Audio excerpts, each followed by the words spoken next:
the world order as it's changing is going to be much more in favor of centralized applications, centralized blockchains, things they can more easily control, and things that they can more easily monitor. Whereas Cardano is all about decentralization. It's like the most decentralized blockchain out there, if not, well, at least the top three.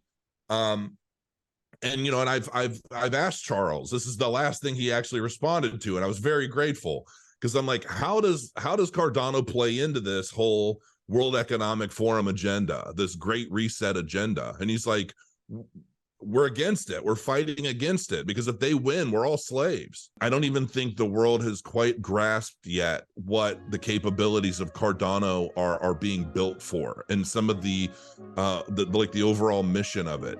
And I think that as more people wisen up to that and how it compares and contrasts to a lot of the other projects out there, I think Cardano is going to get even that many more adopters, whether they know it or not.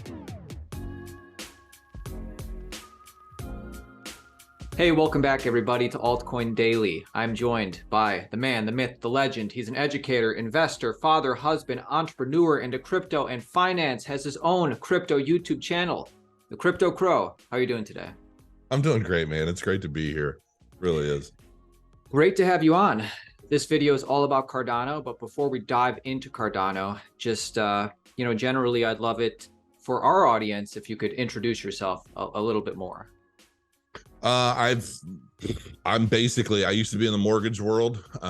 Used to be an MMA fight promoter, and then mortgage, and then discovered crypto back in 2017. Started my channel, basically just sharing my journey as I learned. Whatever I learned, for better or worse, I shared with my no audience at the time, and then that quickly escalated, and I've been doing it ever since. Awesome. And I've told you before that back before I ever started our channel, I did watch you in 2017. So great to have you on, man. Really, really excited to do this. Is it fair to say that you're bullish on Cardano? Oh, I can't stand Cardano, man. I'm all about centralized projects. I was a big Solana bull. No, yeah, absolutely. Of course. It's like it's the only one I primarily care about and read into for the most part anymore. Excellent. Then let's jump right into it. Generally speaking, why Cardano? What's your why? There's plenty of different crypto assets in there. Why choose Cardano to really be into? So when I was first, back early on, 2017, I read everything. I truly read every white paper. I was up until 4 a.m. every night, waking up at 10, 12, getting right back into it, just studying every white paper for every project out there. And there were a lot of commonalities between them all. And I thought, at the time it was so new and exciting, right? And over time, I started to realize it's all marketing. And then when I first discovered Cardano and I started reading through their reports and their papers and their white papers and all of that, I knew instantly that it was a different animal entirely. And it was primarily focused on decentralization and empowerment and scalability and interoperability. And basically all of these things that typically only one, a crypto project back then focused on one or the other, basically saying you can't have one and this, you can't have interoperability and scalability. And Cardano was putting together these ideas that said, no, you can have it all. You just have to do it the right way. And you can't rush through it. And there are so many other things you can do on top of all these layers. And that was at a time when everybody was dumping on Cardano, basically because they had bags of other projects that they wanted to see go up, and they didn't care about this other thing. And I did. And so I just started professing my love for Cardano. And early on, back in December, I said, I'm marrying this project. This is it for me. And I did, and I haven't regretted it since. And so I just continue to try and educate on the differences, on why Cardano is what it is, and why it's growing by leaps and bounds now, 5 years later, into the next bull market. And yeah, I mean, I different, and I like the underdog. Totally. And I can remember you talking about Cardano when it was around 10 cents, 16 cents, dipped to 2 cents in 2019, 2020. And then in 2021, of course, it shot up to 60 cents. And that was obviously just the beginning for its run in the last bull market. So congrats to you, dude. You talked about it when, like you said, everybody was fighting it, and that did pan out. Has it been easy to stick with Cardano? Has Cardano has changed a lot in the past 4 years. It used to be just a dataless wallet. Now it's smart contract capable. Have you always been steadfast, strong on your Cardano investors thesis, or can you take us through? Yeah, I picked up 400,000 ADA for 1 Bitcoin, and I didn't do it. I wanted to get 2 or 3 Bitcoin worth, and I didn't do it because of the psychology of it. Right, you go from $1.33 and you watch it go all the way down to 2 cents, and the market and everything starts creating this doubt. Like, well, what if this is a bad move? Bitcoin's always going to be there no matter what. What about this? And at that time, we still didn't have the abundance of protocols and elements associated with that technology yet, right? So I can't even remember. I don't even think we had smart contracts yet at the time. Like, it was still on the roadmap, but wasn't necessarily in play. And I was bullish on it, and I already had a bunch. I had plenty, but it was almost like a greed play. Like, how greedy do I want to be? I could average down significantly, and I didn't do it. I ended up picking up like 90 Ethereum worth later on, when everything had gone up a little bit more.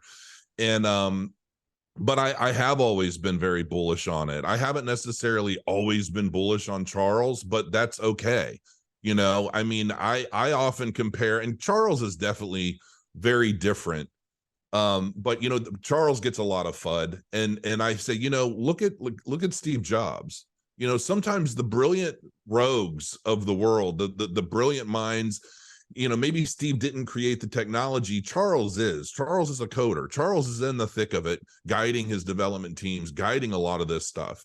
Steve was like, make me something that, holds 1 million songs. You know what I mean? Like, he wasn't necessarily the developer, the brain behind any of it. But his personality traits were such that he was very much a high D, which I often compare Charles to. I myself am kind of a high D, if I'm honest. I don't like to waste time. I like to get things done. And, if you're relevant to what's in my mind at the moment, then we can move forward in discussion. If not, I got other things to do.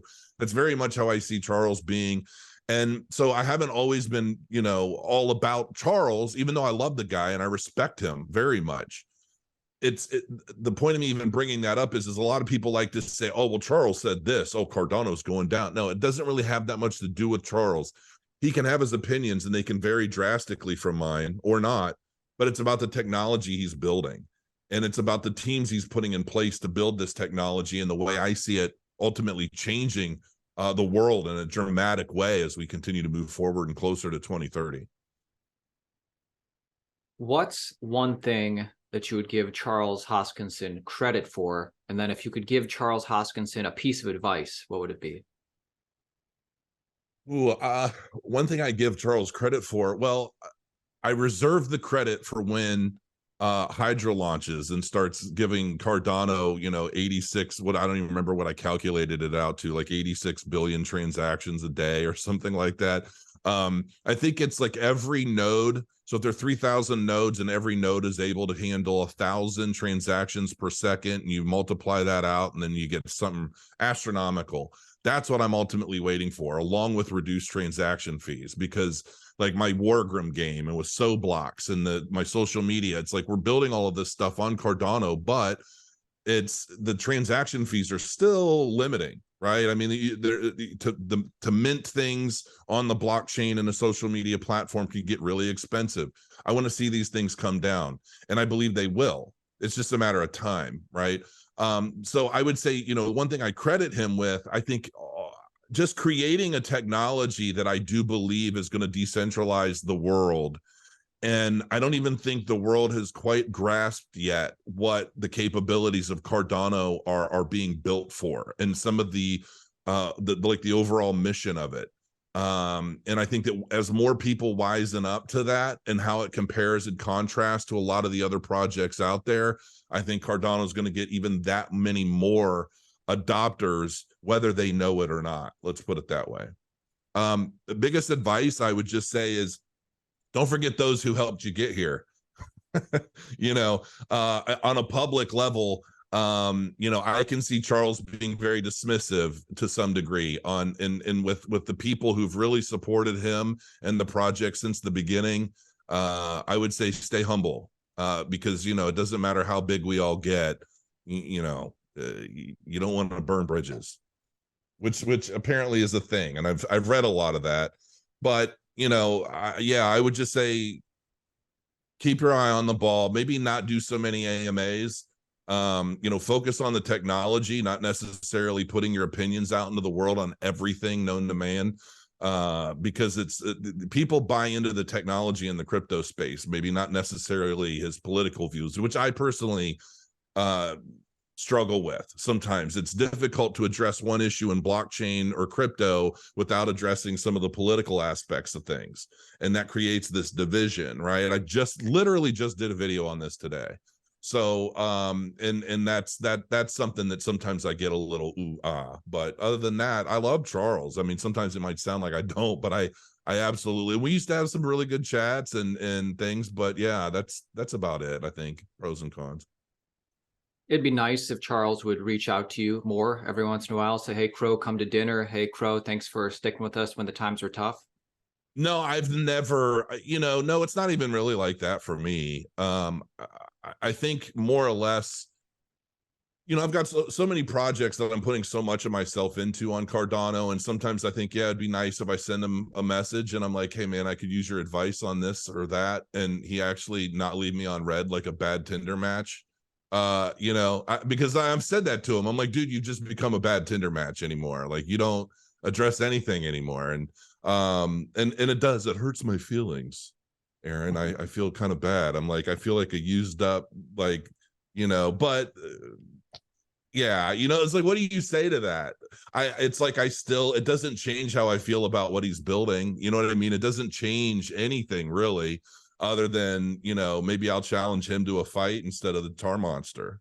I'm kidding. I'm totally kidding. That would never happen. I'm not even mad at Charles. It's just sometimes I want to like shake him a little bit. Like, listen, you know, but outside of that, I love him. Just like any relationship, you want to feel appreciated. But anyways, Right. let's change the subject for a little bit. Something you talk about on your channel is the Great Reset. Could you explain that to our audience and talk about how Cardano fits into that? Ooh, that's a really good question. Oh gosh, where do you go with this? This is so open-ended. You know, I don't know. I don't know if you have enough time in this segment. So, you know, the Great Reset ultimately is obviously about a great number of things, not just financially, right? It's not, I think the Great Reset is about it's a reset of the mindset of society in a lot of ways. Expect less, demand less, be okay with less. Because I think, you know, and gosh, it's such a tricky question, Aaron. Just like real simple, because I don't know anything real about simple. Okay, real simple. The world's about to change. It's changing under our very noses right now on levels that people have no inclination. Like there are so many people out there have no idea what's going on. And as it relates to Cardano, I still don't know 100%, if I'm honest, because the world order as it's changing is going to be much more in favor of centralized applications, centralized blockchains, things they can more easily control, and things that they can more easily monitor. Whereas Cardano is all about decentralization. It's like the most decentralized blockchain out there, if not, well, at least the top three. And you know, and I've asked Charles. This is the last thing he actually responded to, and I was very grateful, because I'm like, how does Cardano play into this whole World Economic Forum agenda, this Great Reset agenda? And he's like, we're against it. We're fighting against it, because if they win, we're all slaves. That's basically what he told me. And I did a video about it after I asked him permission to screenshot it, and he said, go ahead. And since then, he's actually begun talking about that more, which is interesting. But yeah, you know, when he says we're fighting against it, I think the decentralized nature of Cardano is structured around fighting against this kind of this narrative. But I also believe that depending on how the technology is used, like any other technology out there, it can be used for good or bad. It just depends on who's at the helm. So these things are still up in the air to me and have yet to be seen. You know, Voltaire, you know, the whole Voltaire era of Cardano's development is going to play a big role in governance and voting and things. And those things are going to play a big role, I think, because my whole idea is that a lot of this contempt we have for the current political system and the vote and all of that, to me, it seems like a structured method for bringing in more of a form of like a technocracy, whereas we're out, the politicians are gone. We don't have those anymore. They've proven to be untrustworthy. We can't move forward under this system. We need a form of technocracy, whether it's like an AI driven technocracy or just a panel of scientists and people that are making all these decisions. And so if we do end up in that form of thing, will we utilize blockchain technology or something like a Voltaire to handle maybe some public voting for particular issues? And will that play into like an algorithm or something that makes decisions on, okay, well, this is what the people think, this is what our scientists think, this is where we go. It all sounds crazy right now, but every day more and more I see us kind of being ushered into that sort of environment and out of this old, I don't think there's a person out there that says, oh yeah, I love career politicians, they're always here to help. You know, so I think that it's that idea that it's kind of being pushed even further to make some significant changes, even on the political front, let alone financial and everything else.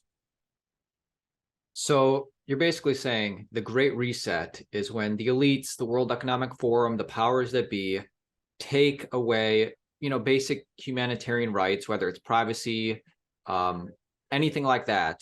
And Cardano, because some Bitcoiners think it's Bitcoin, Ethereums think it's Ethereum, but you're saying that you believe it is Cardano that gives us a good chance of kind of avoiding, you know, second-class citizenry.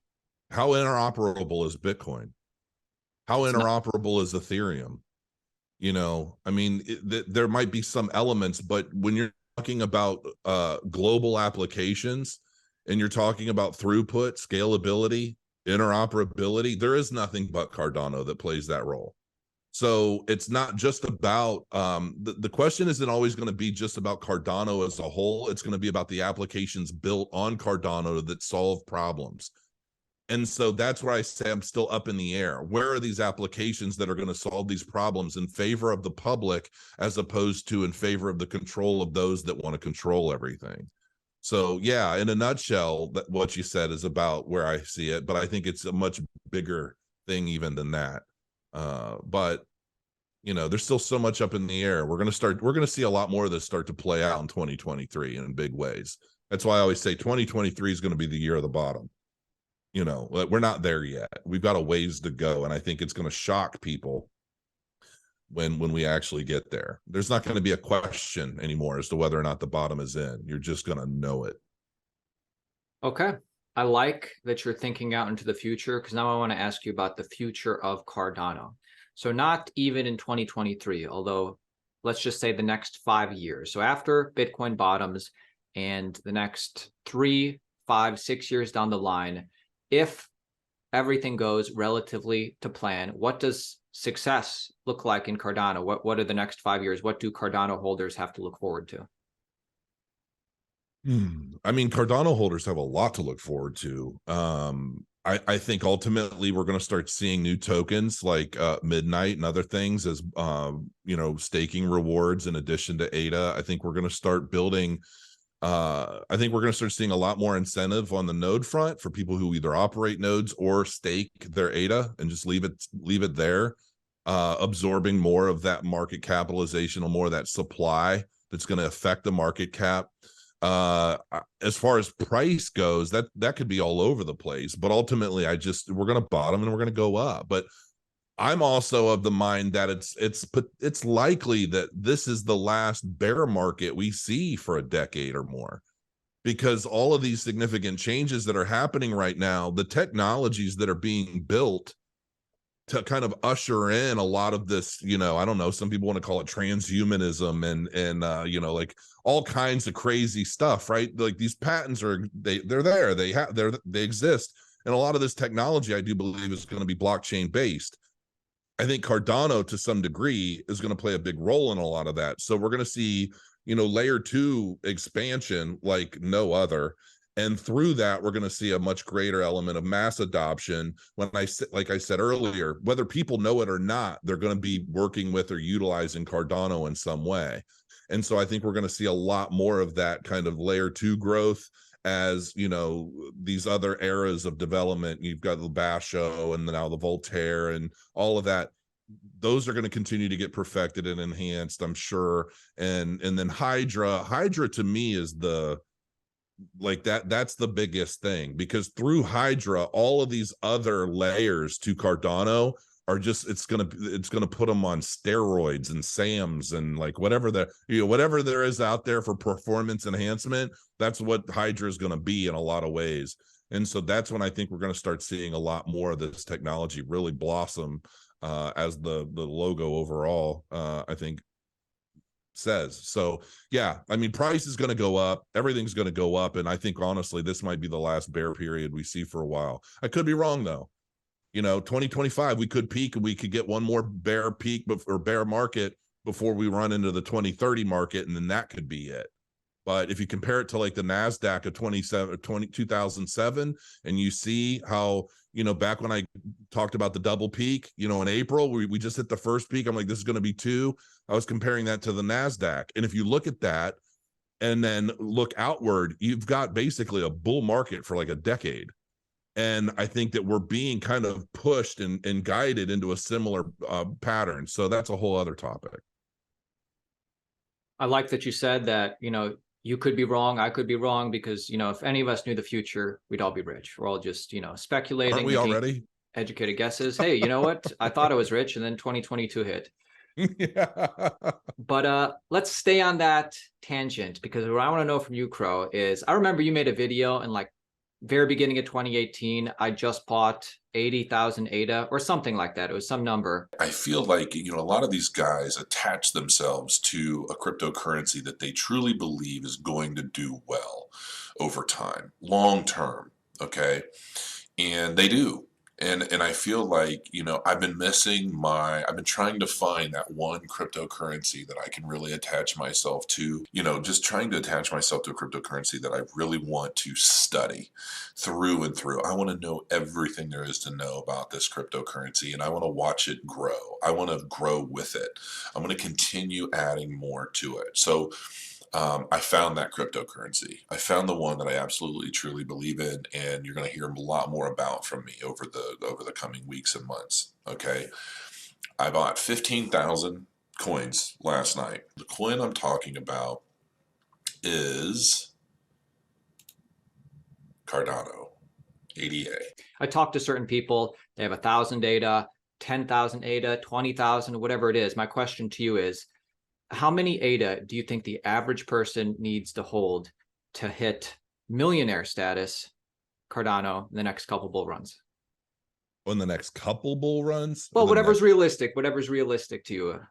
I mean, so if I were to hazard an educated guess based off of the last 2 market cycles, the price action associated with that, what I've done myself and what I know many others have done, I would say, you know, somebody with 100 to 150,000 ADA, you know, by the peak of by the next bull peak, you'll very likely become a millionaire.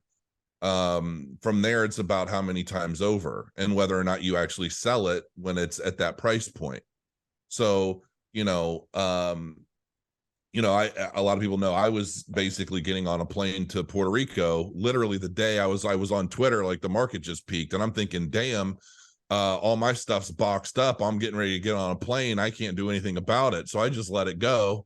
And so, a lot of people were still holding. A lot of people thought I was fudding the market because I don't know, I was trying to get it all cheaper. I already had plenty, So it's not just about where the price gets, but where you actually start to feel comfortable getting rid of some and taking those profits off the table. But yeah, I mean, 150,000 ADA stake to like Crow node. I don't know if you have a node, but generating a passive yield over time. Like now, I've already started accumulating back in at 50 cents, knowing it was going to go back down. I've got a comfortable sum. So you know, and I have a certain goal where I'd like to be by 2024 in terms of my personal holdings.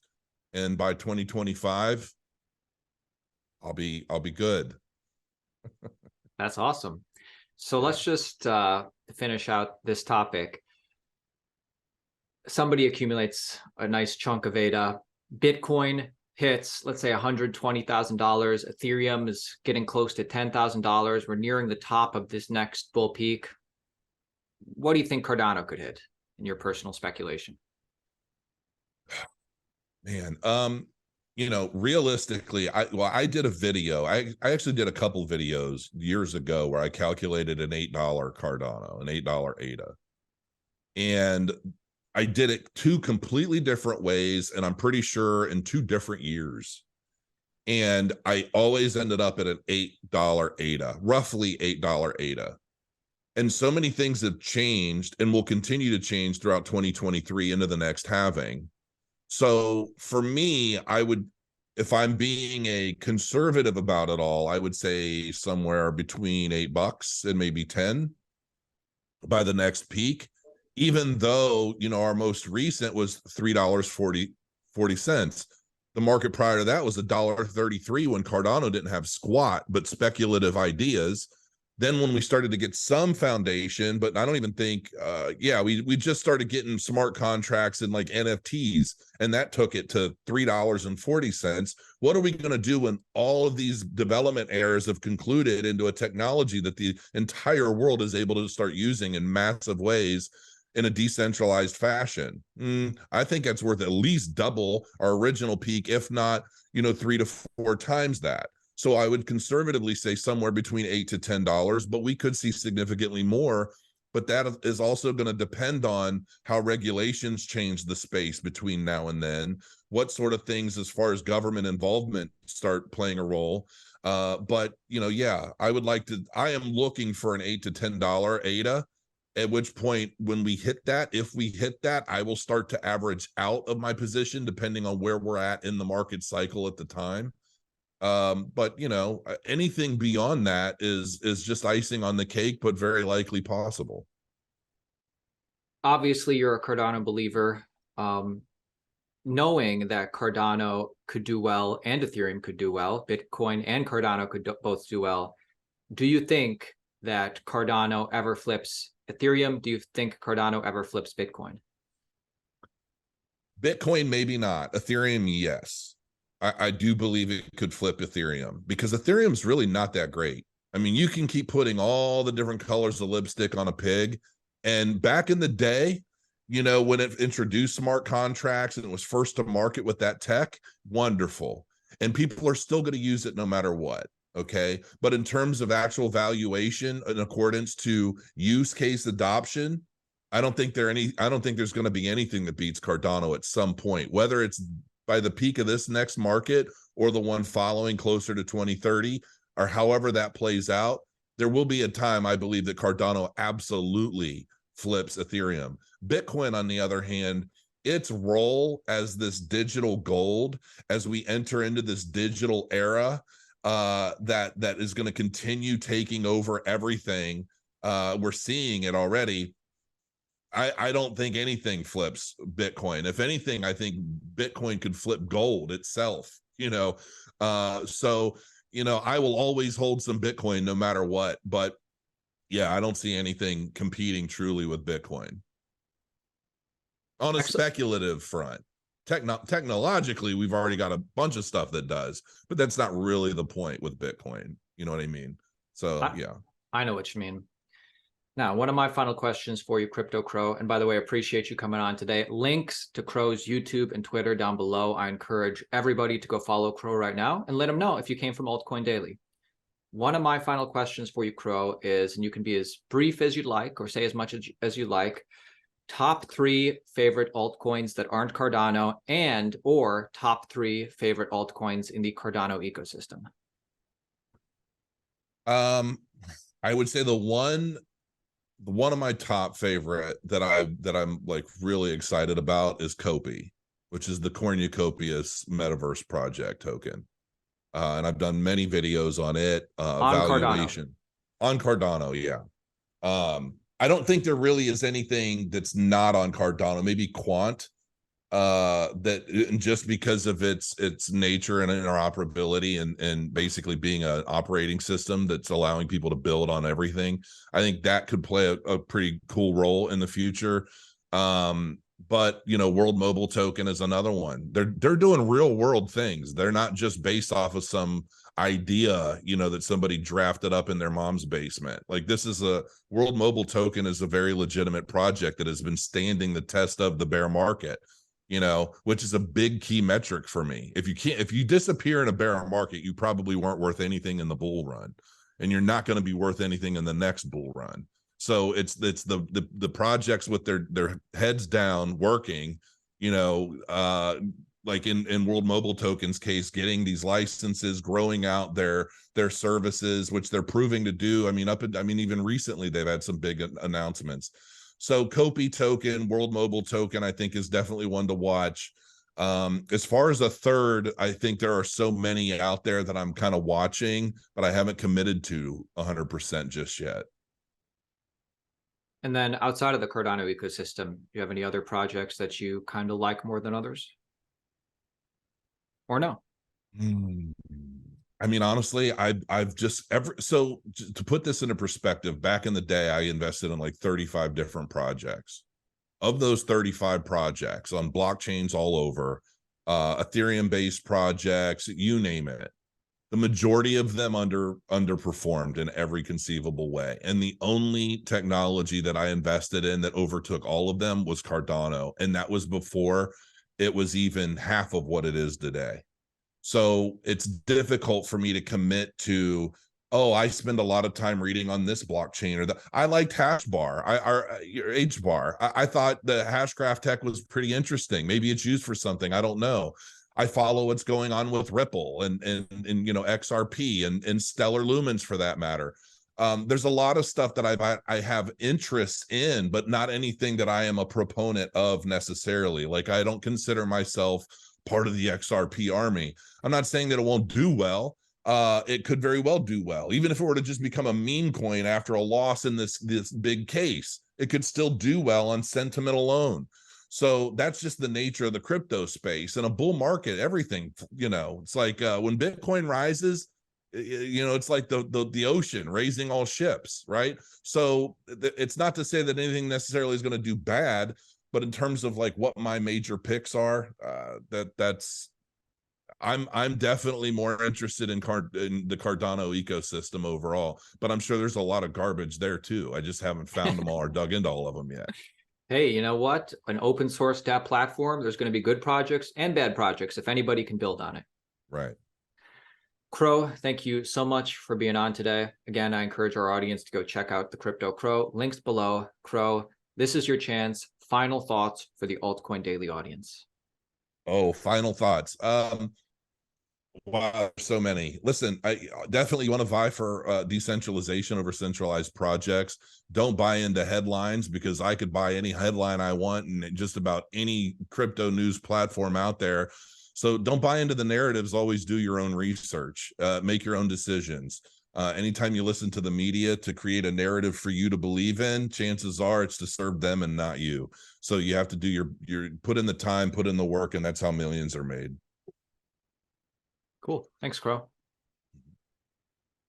Thanks for having me, man. Always a pleasure. Anytime you want me. All right.